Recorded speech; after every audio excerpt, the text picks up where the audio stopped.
আচ্ছা আপু, আপনি মানে কি বলতে চাচ্ছেন, উনি কি করেছে একটু আগে? আমি যখন ভিডিও করে উপরে গেলাম তখনই দেখতেছি যে উনি এতগুলো ফর্ম আর হচ্ছে যে কয়েকটা কাপড় ব্যাগ, কয়েকটা কাপড়, একটু দূরে যাও, কয়েকটা কাপড় ব্যাগ এগুলো নিয়ে সে উপরে রেখে লুকিয়েছিল। যেখানে লাশ পুরানো হয়েছে, যেই ওয়াশরুমটায় লাশ পুরানো হয়েছে সেখানে সে রেখে আসছে। আমি তখন আমার একটা ছোট ভাই ওই স্কুলের, ওর সাথে ভিডিও করতেছি, পরে আমি বললাম আন্টি এই রুমে পুরানো হয়েছে, আমি ওকে দিছি গন্ধ, বাট উনি ওইখানে রাইখা আসলো অন্ধকারের ভিতরে। আমি আপনি ভয় পাইলেন না? আমি কি এগুলো কি পুরানোর জন্য রাখছেন? কয় হ্যাঁ।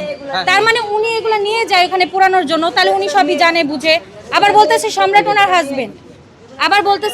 ওনার হাজবেন্ড, উনারে মারতো না কখনো, উনারে হচ্ছে হুমকি দিত, এমনি ভয় দেখাইতো, কিন্তু কখনো মারতো না।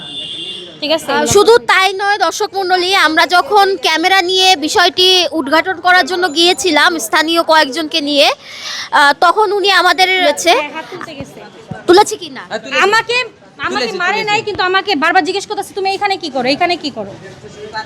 যখনই আমরা ইন্টারভিউ নিচ্ছিলাম তখন এই আপুটি উপরে যায়, তখন এই পাগলিটি পিছে পিছে দৌড়ে যায়। তার এই সন্দেহজনক দৌড়ে যাওয়া দেখেই আপুকে রেস্কিউ করতে আমরা যাই, তখনই এই পাগলিটি আমাদের গায়ে হাত তুলে। হ্যাঁ, তখন উনি উপরে ছিল, চুম্মা খাইতে গেছিল, আমাদের উপরে আক্রমণ করেছে।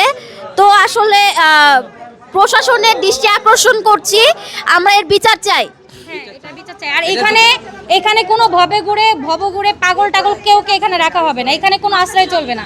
আর এটাকে পরিত্যক্ত জায়গাটাকে হয়তো কোনো ভালো কাজে লাগাক, নয়তো ভেঙে ফেলুক, কারণ এদের মতো অনেক ভালো মানুষরা ভবের পাগল সাইজা এখানে থাকে।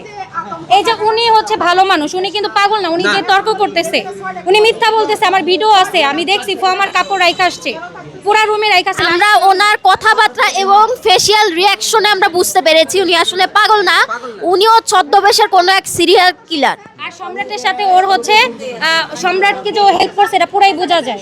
হ্যাঁ, উনি বলতেছে সম্রাট হাজবেন্ড, সম্রাট ওকে কিছু বলে নাই, ওর না কথা শুনলে ওকে মারতো, কিন্তু তাছাড়া নাকি ও যা বলতো তাই শুনতো। আমরা প্রথমে এসে ওনাকেই জিজ্ঞেস করেছি, উনি বলছে যে কে মারা গেছে, এখানে কেউ মারা যায়নি।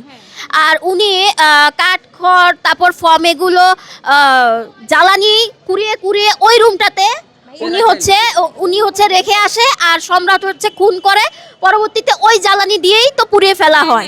এটাই তো আমরা বুঝতে পারলাম, তাই নয় কি? হ্যাঁ, এটাই হচ্ছে বোঝা গেল কিভাবে। দেখেন উনি এতগুলো ফর্ম টাকা যাচ্ছে কিভাবে, দেখেন তার ফেসিয়াল রিঅ্যাকশনটা দেখেন। আর কি হেল্পারি করে এতগুলো খুনির হেল্প রেখে আসলো। হ্যাঁ, আমার সামনে ভিডিও আছে, আবার মিথ্যা বলতেছে।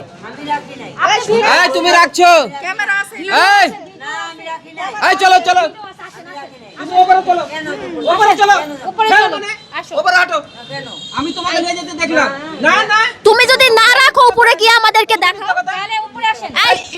তুমি যদি না রাখো উপরে গিয়ে দেখাও। চলো উপরে চলেন, উপরে যা দেখে আসেন, চলো দেখে আসি, উঠেন। আসেন।